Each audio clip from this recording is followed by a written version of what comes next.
네, 안녕하세요. 더 스파이크 홍성준 에디터입니다. 오늘도 방송 함께 꾸려갈 이보미 편집장 그리고 이정원 기자 같이 하겠습니다. 안녕하십니까? 안녕하세요. 자, 6개월간의 길었던 시즌이 끝나고 이제 시상식을 끝으로 리그가 마무리가 됐는데요. 어떻게 리그 한 시즌 같이 함께한 소감 한 번씩 들어볼까요?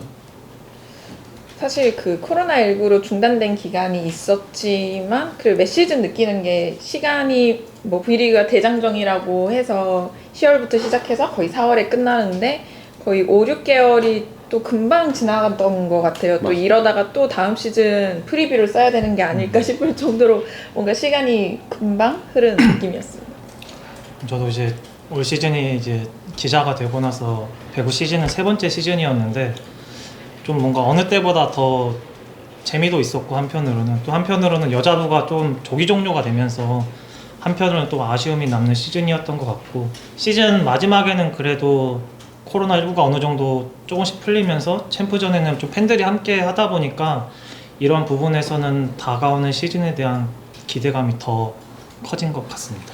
사실 이번 시즌만큼 배구에 좀 크고 작은 이슈들이 많았던 시즌이 없었던 것 같은데 특히나 여자 배구에서 도쿄올림픽을 기점으로 많은 팬분들이 관심과 사랑을 주시기도 했고 실제로 관중 수나 시청률이나 여러모로 좀 급격한 증가 추세를 보이면서 사실상 한국의 겨울 스포츠의 일약 탑으로 도약하는 게 아닐까 하는 뭔가 움직임이 있었는데 또 그게 아주 매끄럽게 리그의 순행으로 이어지지는 않았던 시즌이었던 것 같아요. 또 크고 작은 풍파도 있었고 오늘은 그래서 이번에 시상식에 대한 얘기도 나눠보면서 시즌의 갈무리를 지어보는 시간을 가져볼까 하는데 그 첫 번째로 여자 배구의 이야기를 먼저 해볼까 합니다. 간단하게 이번 시상식 결과에 대해서 이야기를 나눠보자면 우선 정규리그 MVP는 모두의 예상대로 현대건설의 양효진 선수가 가져갔고 신인왕은 도로공사의 이윤정 선수, 베스트 세븐은 리베로 임명옥, 세터 김다인, 그리고 미들블로커의 양효진, 이다연, 윙스파이커의 박정아, 강소희, 아포짓의 모마 선수가 수상을 했습니다. 어떻게 평가하시나요?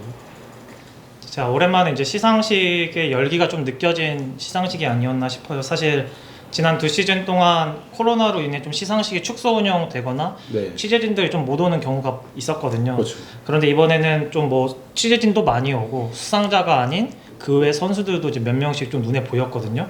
그러다 보니까 더 열기가 있었고요. 물론 팬들이 이번에도 시상식장에는 못 들어왔지만 그 외에 바깥 천장에서 선수들을 기다리면서 선수들을 조금 보는 그런 시간이 좀 잠깐이나마 있어서 좋았고 또 상과는 거리가 멀었던 우리 IBK 기업은행 김수지 선수나 신영경 선수, 김희진 선수도 현장을 찾아가지고 우리 상을 받는 우리 남녀부 선수들에게 뜨거운 박수를 보내줬던 기억이 있고요. 그리고 베스트 세븐에 있어서는 사실 모두 큰 이견은 사실 없을 거라 보고요. 임명옥, 양효진 선수는 뭐 변함없는 활약을 펼쳤기 때문에 당연히 베스트 세븐 자리에 이름을 올렸고 우리 박정아, 강소희 선수는 또 오랜만에 또 이제 베스트 세븐 자리에 올랐고 올 시즌 이제 눈에 띄는 성장세를 보인 뭐 이다연 선수와 김다인 선수는 첫 베스트 세븐 영광을 안았고 사실 이제 많은 분들이 MVP 후보에 오른 야스민이 아니고 왜 모마냐고 하는데 모마 선수가 일단은 득점과 공격 성공률 1위거든요. 이 기록적인 부분에서도 어느 정도 퍼센테이지가 부여가 되기 때문에 더욱 그렇고 강소희나 유서연 선수가 부족할 때는 모마의 활약이 압도적이었거든요. 야스민 선수는 사실 양효진 선수의 어느 정도의 그게 없었다면 야스민이 어느 정도 그 활약을 할 수 있을 거냐 이런 좀 이야기도 있었기 때문에 모마 선수에게 베스트 세븐 자리가 가지 않았나 싶습니다. 사실 이소영 선수가 이탈하면서 GS에서도 어느 정도 전력의 공백이 예상이 됐었는데 모마 선수가 잘 활약을 해주면서 그 공백을 어느 정도 지워준 감이 없지 않았던 시즌이었던 것 같습니다. 편집장님 어떻게 보시나요? 네, 먼저 베스트 세븐을 저도 언급을 좀 하자면 베스트 세븐 선정 기준 자체가 전문위원, 언론사, 감독 및 주장인 투표가 60% 그리고 기록이 40% 비율로 선정이 되는데요. 저도 개인적으로는 그래도 현대건설 야스민 선수가 좀 유력하지 않을까 싶었는데 워낙 모마 선수가 기록상으로 압도적인 활약은 펼쳤기 때문에 베스트 세븐에 선정이 됐던 것 같고요. 또 이번 시상식은 현대건설의 거의 잔치가 아니었나 싶을 정도로 또 조기 종료돼서 정규리그 1위 시상까지 이날 진행됐기 때문에 정규리그 1위 트로피까지 포함하면 6개의 트로피를 거머쥐었더라고요.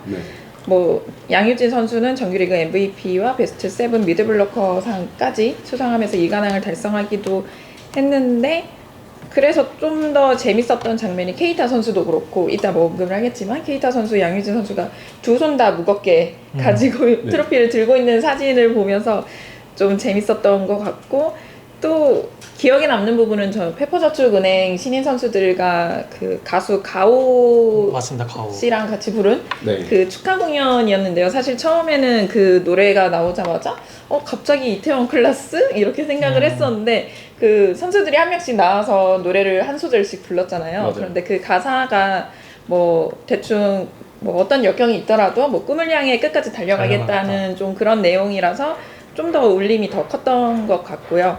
또 임명욱 선수가 그 무대에서 수상 소감을 했을 때 영원한 건 없다고 하지만 영원할 수 있도록 100배 더 노력해서 내년에도 이 자리에 설 수 있게 욕심을 내보겠다 이렇게 얘기를 했잖아요.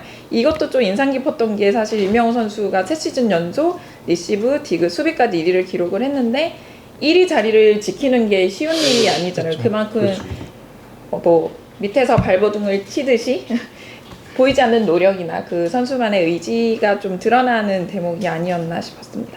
확실히 이런 임명옥 선수의 활약이 있었기 때문에 도로공사가 이번 시즌에 12연승도 거두고 좀 상승세를 타는 데 주요한 역할을 하지 않았나 싶고, 말씀하셨다시피 확실히 이번 시즌에 현대건설이 비약적으로 순위 상승에 성공하면서 현대건설이라는 팀이 강팀의 아이덴티티를 구축하는데 성공한 시즌이 아니었나라는 느낌을 받게 됐고, 남자부에서 개인상 무관에 그쳤던 대한항공과는 조금 대비되는 모습을 보여주면서 현대건설이라는 팀에 뭔가 입지를 조금 더 부각시킬 수 있는 한 해가 아니었나라는 생각이 듭니다. 그래서 이야기가 나온 김에 현대건설에 대한 이야기를 한 번씩 해볼까요? 확실히 여러 부분의 상을 휩쓸면서 이번 시즌 정말 성공적인 한 해를 거뒀고, 조금 논란은 일고 있지만 어쨌든 FA 시장에서 집토끼를 전부 다 방어하는 데 성공을 했습니다.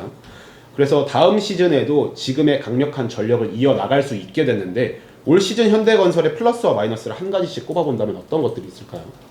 일단 이 멤버 자체가 정말 말이 안 되는 멤버 구성이었고, 그렇죠. 그렇기 때문에 이렇게 같이 뛰는 것 자체가 값진 경험이었다고 생각을 하는데요.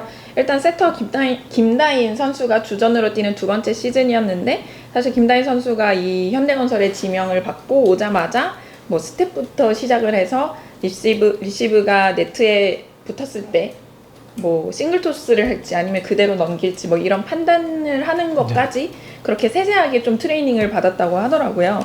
근데 그 선수가 1년 전에는 좀 선수들과 손발을 맞추는데 좀 초점을 맞췄다면 이번에는 보다 좀 완성도가 높은 전력을 드러내면서 모두가 좀 코트 위에서 끈끈한 믿음을 보이지 않았나, 믿음이 생겼다고 생각이 되고요. 또 보완할 점이나 뭐 풀어야 할 숙제에 대해서는 윙 스파이커 공격력을 꼽고 싶은데, 물론 황민경, 고예림 선수가 탄탄한 수비로 팀 안정감을 더하고 있긴 한데요. 윙 스파이커 공격력에 대해서는 강성현 감독도 사실 고민하는 부분이기도 하고, 정지훈 선수가 뭐 교체로 투입돼서 좀 다른 공격 스타일로 그 약점을 보완하려고 했지만 다음 시즌에는 이 세 선수를 어떻게 활용할지가 좀 궁금한 부분입니다. 이범희 기자의 말을 덧붙이자면, 김다인 선수가 이제 이전 감독님이셨던 이도희 감독 밑에서 이 언더가 아니라 오버로 올리는 것을 진짜 정말 많이 연습을 했거든요. 이제 그 연습의 결과와 함께 강성현 감독의 믿음이 더해지다 보니까 확실히 김다인 선수가 코트에서 이런 풀어가는 안정감이나 조금 마음의 여유가 생겼다고 보고요. 좀 아무래도 이제 뭐 김다인 선수뿐만 아니라 뭐 주전 첫 시즌이었던 이다현 선수, 윙스파이커 전환 첫 시즌이었던 정지훈 선수의 성장이 아무래도 올 시즌 그래도 최고의 소득이 아닌가 싶고요. 맞아요. 뭐 김다인 선수나 이다현 선수는 이미 뭐 베스트 7 수상으로 그 가능성을 입증을 했고, 정지훈 선수도 진짜 슈퍼조커 역할을 정말 충실히 해냈거든요. 그렇죠. 새 선수가 이제 국가대표 이제 미래의 자원이기도 하고, 조금만 더 경험을 쌓는다면 사실 다음 시즌에도 큰 문제는 없어 보이는데, 아까 우리 홍성준 에디터가 말했던 것처럼 집토끼를 잡긴 했지만 FA 논란이 조금 있긴 했었잖아요. 그렇죠. 양효진 선수가 연봉 킨에서 이제는 연봉 거의 좀 5위권으로 이번 이제 내려온 건데, 사실 페이컨 논란이 있다 보니까 팬들 입장에서도 이 논란을 제기를 할 수밖에 없거든요. 현대건설 입장에서는 이 페이컷에 대한 팬들이 좀 등을 돌린 기분인데, 이 팬심을 좀 어떻게 좀 되찾느냐가 좀 중요한 것 같아요. 확실히 그리고 이 제도에 대한 논의도 나중에는 언젠가 한번 다시 이루어져야 될 때가 아닌가라는 거를 이번 사례를 통해서 조금 단적으로 입증한 한 해가 아니었나 라는 생각이 들고, 이제 정지훈 선수의 활약이 저는 다음 시즌에 정말 기대가 되는 게, 사실 수비적인 부분은 조금 아쉽지만 공격적으로 현대건설이 겪고 있는 윙스파이커의 공격력 부재에 대한 갈증의 해소를 정지훈 선수가 이번 시즌 포지션 변경을 통해서 해줬잖아요. 그래서 다음 시즌에 얼마나 더 성장할지가 좀 더 기대가 되는 바예요. 그래서 이범희 기자가 말한 것처럼 이제 윙스파이커 공격력을 이야기를 해줬는데, 사실 현대건설 이번 시즌은 야스민 아니면 양효진 좀 약간 어떻게 보면 단조로웠다, 좀 이렇게 말할 수도 있거든요. 그렇죠. 그만큼 물론 두 선수가 확실하게 공격을 책임져 주기 때문에 현대건설이 이렇게 앞서 나가곤 했지만, 이 윙스파이커에서 조금만 더 터져준다면 그만큼 더 쉬운 경기를 또 할 수가 있거든요. 근데 사실 이제 시즌 후반에는 어느 정도 다른 팀들도 현대건설 약점이나 공략법을 조금씩 알기 시작했어요. 시즌 후반 나흘 동안 뭐 3경기를 치르는 체력적인 부침도 있긴 했지만, 좀 어떻게 보면 단조로운 공격 루트도 이제 상대들이 제어하는 법을 알았다, 좀 이렇게 볼 수 있거든요. 야스민 선수가 좀 남는다는 가정하에 양효진 선수나 이다현 선수 외에 확실하게 이제 윙스파이커에서 한 선수만 터져줘도 더 수월하게 경기를 풀어갈 수 있으니까, 이 부분은 또 강서영 감독님께서 어떻게 비시즌에 좀 준비를 할지 또 기대를 해보고 싶습니다. 토탈 배구가 이제 저희 배구의 화두로 올라갔지만 결국에는 윙스파이크는 공격력을 어느 정도는 갖춰야 되는 자리잖아요. 그렇기 때문에 현대건설이 다음 시즌에 어떻게 이 윙스파이커 자원의 공격력 부재 문제를 해결할지도 좀 지켜볼 만한 포인트가 아닌가라는 생각이 듭니다. 자, 다음은 2등 도로공사인데, 시즌 전부터 많은 팀들이 도로공사를 강팀으로 꼽았잖아요. 그리고 확실히 12연승 이후에 좀 분위기를 타는 모양새기도 했고, 올해가 어떻게 보면 도로공사 입장에서는 현대건설한테 도전해볼 수 있는 적기가 아니었나라는 생각이 드는데, 그만큼이나 조기 종료가 아쉽게 느껴지는 한 해가 아니었을까라는 생각이 듭니다. 저 개인적으로는 플러스 마이너스가 이제 이적생과 신입생 정도로 나눠볼 수 있을 것 같은데, 어떻게 보시나요?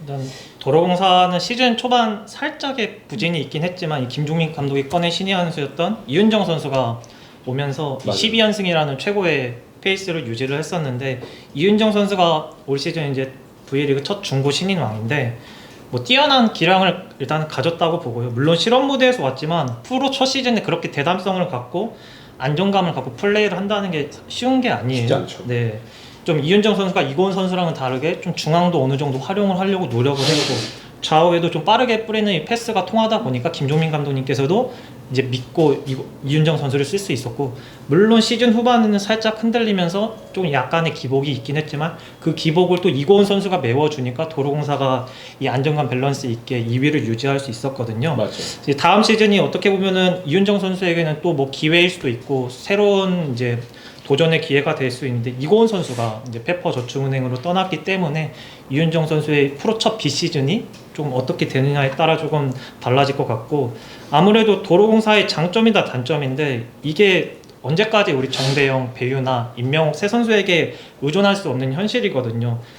임명옥, 배유나 정대영 선수가 지난 시즌에도 사실상 풀타임을 소화하면서 좀 많이 힘들어했어요. 김종인 감독님께서 이제 어느 정도의 휴식을 주고 이제 웨이트 훈련에만 조금 집중을 할 수 있게 조금 해주면서 좀 새 선수가 힘을 냈는데, 새 선수가 경기를 뛰고 싶은 의욕, 뭐 욕심이 강한 것도 인정을 하지만, 이 반대로 보면은 젊은 선수들이 안 올라온다는 이게 증거이기도 하거든요. 이제 김종민 감독이 중앙을 좀 강화하고자 하유정 선수도 데려오고, 이제 유망주였던 이해담 선수도 다 데려왔는데 사실 실속은 없었잖아요. 어떻게 보면 비시즌 이 새 선수의 이 대체자를 이제 찾는 것도 너무 오래 끌고 왔거든요. 네, 대체자를 또 찾는 것도 이번 김종민 감독의 좀 보완 부분이 아닐까, 과제이지 않을까 싶습니다. 이게 비단 뭐 도로공사 문제뿐만이 아니라 한국 여자 배구의 현실이지 않을까 맞습니다. 싶은데, 그나마 그래도 도로공사는 세터에서 좀 숨통을 트였던 부분이, 이번에도 저 세터 얘기인데요. 도로공사 상황을 봤을 때 올 시즌 얻은 것과 우려되는 점 모두 세터라고 생각이 되거든요.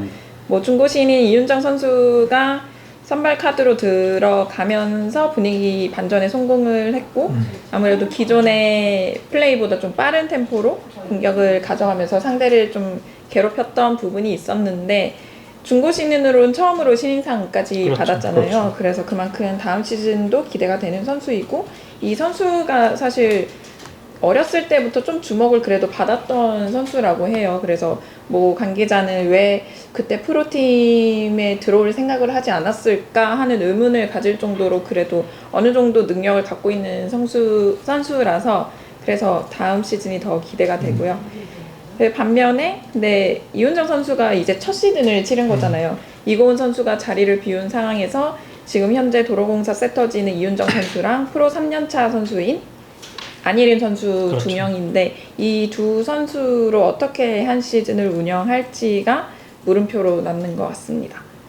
반면에 또 수학이 있다면 다른 선수들 좀 얘기를 하고 싶은 게 원래 도로공사는 박정하 선수나 외국인 선수의 쌍포 역할이 굉장히 큰 팀이잖아요. 점유율이 너무 크죠. 그쵸? 그런데 뭐 올 시즌에는 전세환 선수가 그래도 이 두 선수의 어깨의 짐을 좀 덜어주지 않았나 싶었고요. 그리고 또 이훈정 선수랑 같이 실업팀에서 프로팀으로 온 케이스인 이예림 선수가 그래도 교체로 투입돼서 후위에서는 그 수비에 좀 힘을 보태면서 도로공사의 약점을 메우지 않았나 싶었습니다. 이윤정 선수나 이예림 선수는 어떻게 보면 좀 실업 선수들에게도 하나의 꿈을 좀 제시를 했다고 생각이 좀 들어요. 뭐 이예림 선수는 그렇고 이윤정 선수도 그렇지만 이 실업에서 프로에 가고 싶은 선수들이 정말 많거든요. 그렇죠. 근데 사실 현실적으로는 불가능해서 실업에서 뛰고 있는 선수들이 있는데 사실 이 두 선수를 제외하더라도 뭐 흥국생명의 최윤희 선수, IBK 기업은행 최수빈 선수 등이 올 시즌 실업에서 프로로 와서 좋은 활약을 펼쳐줬거든요. 아무래도 그런 이제 활약을 펼쳤다는 것은 프로 감독님들도 실업 무대에 더 많은 이제 눈독을 들일 수 있다 이런 또 이야기가 될 수 있기 때문에 이 두 선수뿐만 아니라 올 시즌 보여준 실업 출신 선수들의 활약이 조금 긍정적으로 조금 다가왔습니다. 저도 이 의견에 동의를 하는 게 사실상 계속 갈수록 미래 자원이라고 해야 되나요? 꿈나무의 수가 줄어들고 있는 상황에서 어떻게 보면 실업팀과 프로팀에 상생할 수 있는 방안 중 하나가 되지 않을까 생각을 했습니다. 사실 배구의 전반적인 문제 같아요. 인기는 이전에 비해서 훨씬 더 높아졌는데 이를 메꿔줄 수 있는 유스 자원들이 많이 없다 보니까 이 간극에서 발생하는 선수의 뎁스 차이를 어떤 식으로 팀마다 극복할 거냐가 이제 각 팀마다 이거를 해결해야 되는 주요 관건이 아닐까 싶습니다. 다음은 이번 시즌 3위로 마무리한 GX 칼텍스인데요. 사실 작년에 좋은 모습을 보여주면서 많은 팬들의 관심을 모았었는데 주전 선수의 이탈로 조금의 우려와 함께 시즌을 시작을 했던 GS였습니다. 이번 시즌 플러스와 마이너스를 꼽아본다면 어떤 것들이 있을까요? 일단 작년에는 트래블을 달성을 했고 그렇죠. 하지만 그 주축 멤버였던 러츠 선수, 이소영 선수가 빠지면서 팀 컬러가 완전히 달라졌잖아요. 그렇죠. 모마 선수도 184cm이고 유서연 선수도 174cm로 전체적으로 높이가 굉장히 낮아졌고 이 때문에 그래도 강한 서브나 탄탄한 수비 조직력, 빠른 반격으로 이런 높이에 대한 약점을 지우려고 노력을 했고요. 외국인 선수 드래프트에서도 마지막에 지명을 받은 모마 선수이지만 그렇죠. 결과적으로 1등 아포짓으로 활약을 했고 시즌 초반에 흔들렸던 세터 안혜진 선수도 점차 팀 중심을 잡으면서 GS 칼텍스가 그래도 기대 이상의 성적인 3위를 차지하지 않았나 생각을 하고요. 다가오는 시즌에도 사실상 큰 변화는 없을 것 같아요. 이 팀 컬러를 어떻게 좀 더 진하게 가져가느냐가 관건일 것 같은데 그러기 위해서는 이번 시즌에도 후반기부터 한 템포 빠른 플레이를 그렇죠. 펼쳤잖아요. 그런 변화를 꾀했듯이 이 스피드를 어느 정도 또 올릴지가 관건이 될 것 같습니다. GS 칼텍스는 우리 이보미 기자가 말한 것처럼 완전히 좀 새로운 이제 팀 컬러를 가지고 왔었는데 올 시즌 전에 이제 차상현 감독에게 인터뷰를 했을 때도 뽑은 키포인트가 서브와 수비였거든요. 네. 강한 서브를 통해 가지고 상대 리시브 라인을 흔들고 높이에서 오는 약점은 빠른 발을 통해 디그로 연결한 후 반격을 가져가겠다. 이게 차상현 감독의 의도였는데 사실 러츠 선수가 전위에 있었으면 한수지 선수와 함께 좀 GS 산성으로 불리다 보니까 전혀 뭐 블로킹 부분은 신경을 안 써도 됐었는데 올해는 블로킹에도 신경을 써야 했지만 시즌 초반은 많이 흔들렸어요. 모마 선수도 어느 정도의 적응기가 필요했고 리시브 안정이 중요했는데 오지영 선수도 뭐 올림픽을 좀 다녀온 여파인지 좀 많이 흔들렸고 안혜진 선수도 세터에서 안정감을 보여줬어야 되는데 좀 올림픽을 다녀와서인가 아니면 좀 다른 문제가 있었던 건가는 좀 확인이 필요하겠지만 조금 흔들리다 보니까 그랬지만 시즌 후반 보여준 임팩트는 그래도 다음 시즌 활약을 좀 기대하게 만들었고요. 이제 모마가 완벽히 적응을 했고 재계약을 한다는 가정하에 안혜진 선수도 FA 계약 첫 시즌이거든요. 그렇죠. 이게 확실한 좀 동기부여가 될 거이기 때문에 지난 시즌보다 나은 모습을 보일 거라 생각이 들고요. 저는 좀 하나 이제 보완 부분이 있다면 한수희 선수의 조금 제대로 된 짝꿍을 이번에는 좀 찾았으면 좋겠어요. 물론 차상현 감독님의 의도도 다 이제 알지만 상대 팀에 따라 이제 센터들을 좀 바꿔가면서 넣는데 이게 물론 좋은 걸 수도 있지만 한편으로는 이게 좀 안 좋은 의미로도 좀 다가올 수 있다고 저는 생각이 들어요. 그리고 권민지 선수도 이제 확실하게 어떻게 보면 좀 포지션을 좀 정하고 가면 좋을 텐데 지금 레프트로 좀 키우고 싶긴 하지만 팀 사정 다 지금 센터를 뛰고 있거든요. 이게 이제는 팀의 미래, 선수의 미래를 봤을 때도 권민지 선수의 포지션도 이제는 좀 하나로 좀 정해서 가면 좋지 않을까 개인적인 생각을 전해봅니다. 원래 차상현 감독이 추구하는 배구가 원래 이런 배구잖아요. 빠르게 움직이고 수비해주면서 다 같이 움직이는 배구인데 뭐 어쩔 수 없이 주전의 이탈 때문에 이런 배구의 색깔을 조금 더 살리게 됐던 한 해였던 것 같고 내년에는 어떻게 좀 더 발전할지가 기대가 됩니다. 다음은 시즌 4위 인삼공사인데 사실 인삼공사는 이번 시즌 공수로 활약해줄 수 있는 이소영을 영입하면서 팀 내 국가대표급 선수들이 좀 즐비한 라인업을 들고 왔잖아요. 그래서 많은 분들이 좋은 성적을 거둘 거라고 예상을 했는데 4등이라는 성적표가 어떻게 보면 인삼의 입장에서는 아주 마음에 드는 성적표가 아닐 수도 있을 거라는 많이 아쉬운 성적이죠. 들어요. 그래서 얼마 전 화제의 감독 교체 카드까지 이렇게 꺼내들게 됐는데 인삼공사의 이번 시즌을 평을 해본다면 어떨까요? 이번에 좀 굉장히 놀랐던 게 이소영 선수가 이적을 했고 또 인기가 많은 팬들을 보유한 또 박혜민 선수도 같이 이적을 하면서 인삼공사의 홈 경기장인 충무체육관이 그렇게 뜨거웠던 건 전 처음 본 것 같아요. 올 시즌 처음 그쵸? 봤었죠. 그만큼 사실 기대감이 컸는데 어떻게 보면 이번 시즌에 좀 가장 중요하고 특수 포지션이라고 불리는 세터와 리베로 선수의 부상으로 좀 아쉬움이 컸던 것 같아요.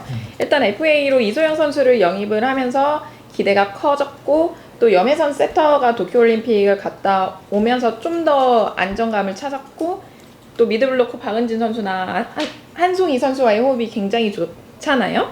그래서 다양한 플레이를 선보이면서 초반 기세도 굉장히 좋았지만 염혜선 선수도 그렇고 리베로 노란 선수도 부상을 당하면서 팀이 전체적으로 크게 흔들렸고요. 반면에 이 두 선수의 빈자리를 채울 수 있는 백업 자원이 부족해서 이게 더 크게 흔들린 게 아닌가 그렇게 생각이 되고 강팀의 조건 중 하나가 두꺼운 선수층인데 그런 부분에서 KGC 인삼공사가 아쉬움이 남았던 부분이라고 생각을 하고요. 또 수학이라고 한다면 그래도 새 멤버들과의 가능성을 확인했던 시즌이라고 할 수 있겠고 네. 또 올 시즌 멤버로 부족한 부분이 결정적인 한 방이었는데 이 한 방을 다음 시즌에는 어떻게 메울지가 좀 궁금합니다. 사실 뭐 이따가도 이야기를 하겠지만 IBK 기업은행이 수직 상승의 그래프를 보였다면 KGC 인삼공사는 살짝 조금씩 떨어지는 그래프를 좀 보여주지 않았나 싶어요. 네. 1라운드에 5승 1패라는 진짜 정말 좋은 페이스로 시작을 했는데 1월에는 단 1승에 머물고 시즌 후반에는 4위에서 이제 올라가지 못하는 그런 페이스를 보여주다 보니까 좀 많이 아쉬움이 남고요. 그래도 뭐 수학이라고 한다면 저는 정우영 선수 좀 건강한 몸 상태를 확인했다고 보고 싶은데 이제 190에서 오는 높이 위력은 진짜 대단했고 양효진 선수와 맞물려도 전혀 밀리지 않는 힘을 보여줬던 것 같고요. 부상 복귀 후 좀 첫 시즌이었는데 좀 건강하게 시즌을 마무리한 것만으로도 좀 뭐 KGC도 그렇고 한국 배구로서도 정말 다행인 수학이라고 생각을 하고요. 다음 시즌에는 이제 한송희 선수가 2023년이면 이제 한국 나이로 40이 돼요. 좀 그러다 보니까 어느 정도 올 시즌보다 출전 기회가 많이 늘어날 것 같아요.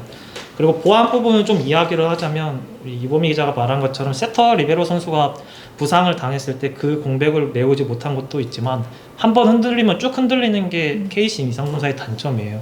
저도 이제 그 부분을 우리 새로운 감독님인 고이진 감독님에게도 이야기를 했었는데 사실 6연패를 당하지 않았다면 그 기간에 1승이라도 거두면서 연패 탈출을 한 번이라도 했다면 KGC 인삼공사가 4위가 아니고 저는 2위, 3위도 할 수 있었다고 충분히 생각이 들어요. 한 번 공격이 막히면 선수들이 이제 멘탈이 나가는 모습을 조금 TV에서도 많은 팬들이 보고 그것을 조금 아쉬워했어요. 근데 원래 팀에 베테랑 자원이 많다는 게 중심을 잡아줄 수 있고 그러한 위기가 중간중간 올 때마다 어쨌든 역할을 다 해주는 게 베테랑 선수인데 KGC는 그러한 역할을 해줄 선수가 사실 많잖아요. 근데 어째서 이렇게 흔들리는 모습을 보여줬다고 생각을 하세요?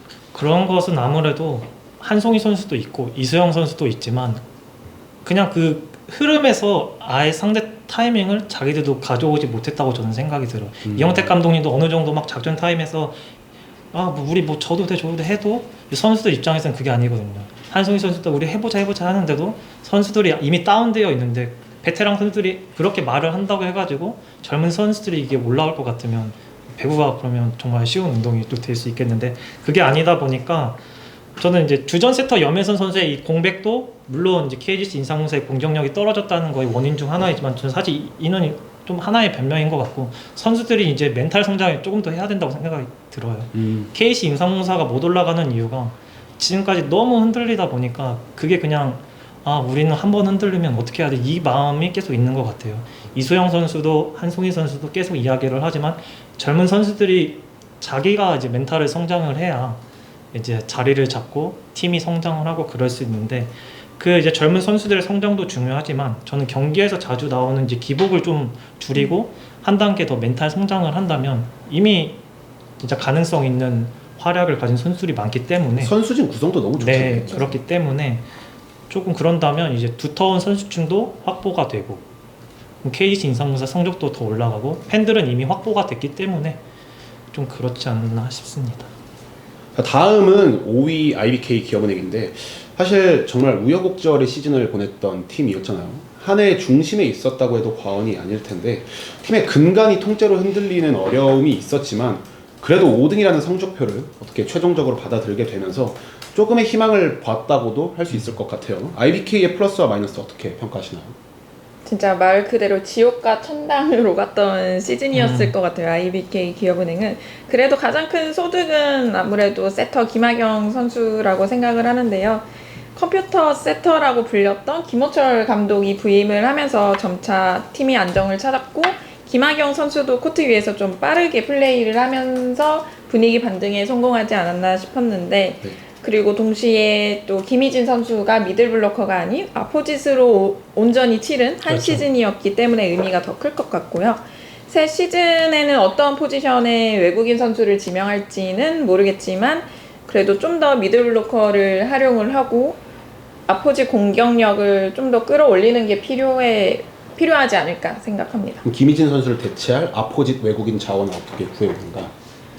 아니면 윙스파이커 외국인 선수를 데려올 수도 있죠. 하지만 그 상황에서 김희진의 공격 성공률을 더 끌어올리기 위한 전술이라던가 이런 게 더 필요하지 않을까 그렇게 생각을 합니다.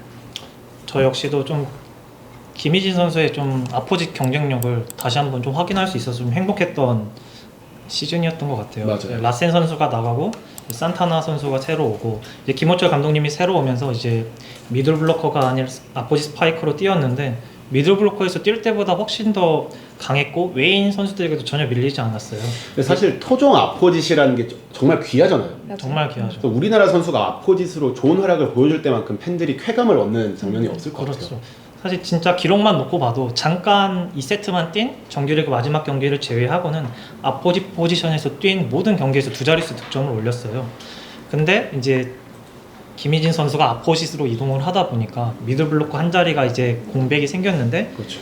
이제 김현정 선수와 최정민 선수가 이제 좀 번갈아 가면서 이제 활약을 했는데 조금 이게 김호철 감독의 올 시즌 숙제가 좀 될 수도 있을 것 같아요. 이범희 기자가 말한 것처럼 외인 지명을 IBK 기업은행에서 윙스파이커를 하냐 아포짓을 하냐에 따라 가지고 김희진 선수의 포지션 정해질 것 같은데 만약 윙스파이커 외인이 오고 김희진 선수가 그대로 아포짓에 남는다면 김수지 선수의 짝꿍을 찾는 게 어떻게 보면 좀 큰 숙제가 될 수도 있거든요.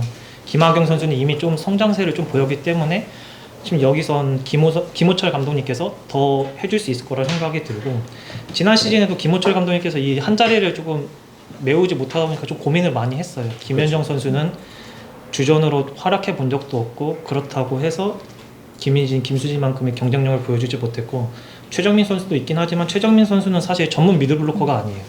레프트도 할 수 있고 물론 라이트도 할 수 있는 멀티플레이어이긴 한데 장기적으로 봤을 땐 이 선수가 이제 레프트로 조금 했으면 하는 게 좀 김호철 감독의 희망인 것 같은데 이제 김호철 감독님께서 이제 새로운 미들 블로커를 어떤 선수로 이제 주전으로 활용할 건지, 그리고 메인 지명에 따라 김희진 선수의 포지션을 어떻게 할 건지도 중요할 것 같고, 이제 좀 젊은 선수들이 많거든요.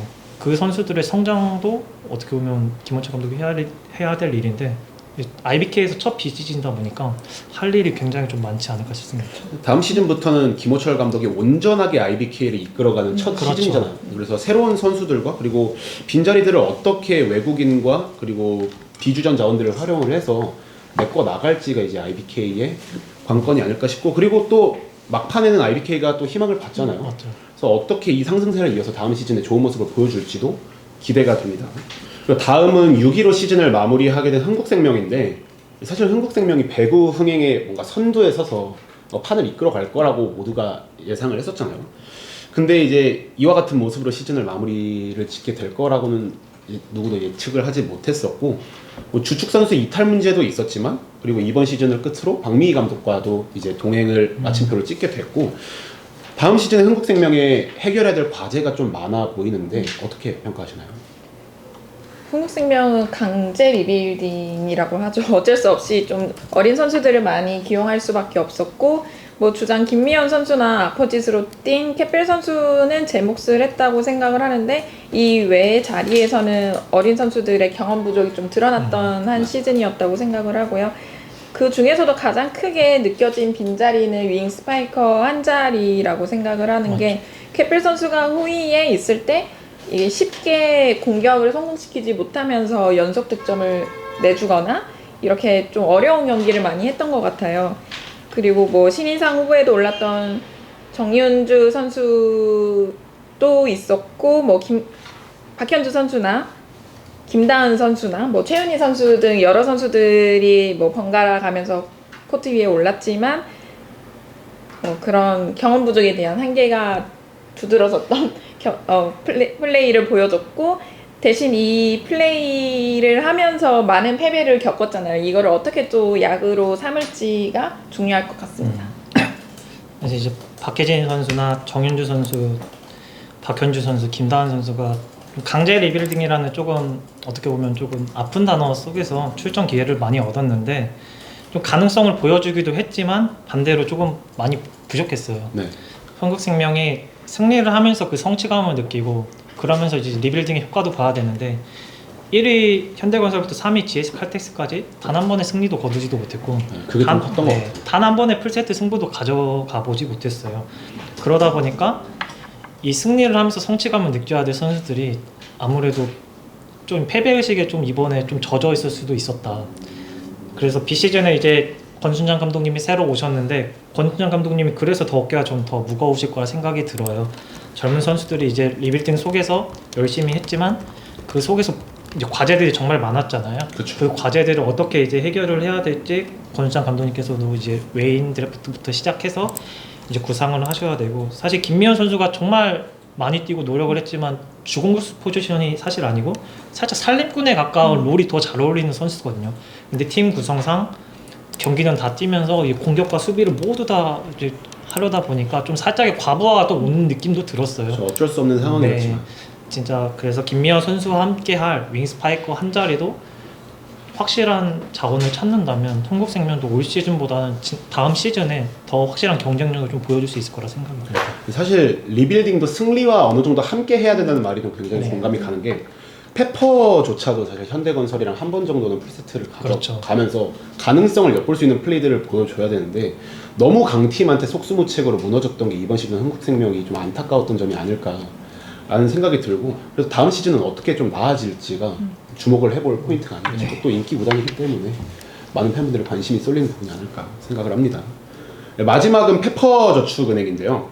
사실 페퍼에게 좋은 성적을 기대했던 분들은 많지는 않을 거라고 생각이 되고, 선수들도 이제 이한비 같은 선수들을 제외하면은 뭐 지민경 선수라 뭐 이현 선수라 뭐 기존의 팀에서 기회를 많이 받지 못했던 선수들이 페퍼에서 빛을 보면서 주전으로 기회를 많이 얻게 되는 시즌이었는데, 이번 시즌 페퍼에게 발견된 나름의 발견이라고 할까요? 이런 부분은 어떤 점이 있을까요?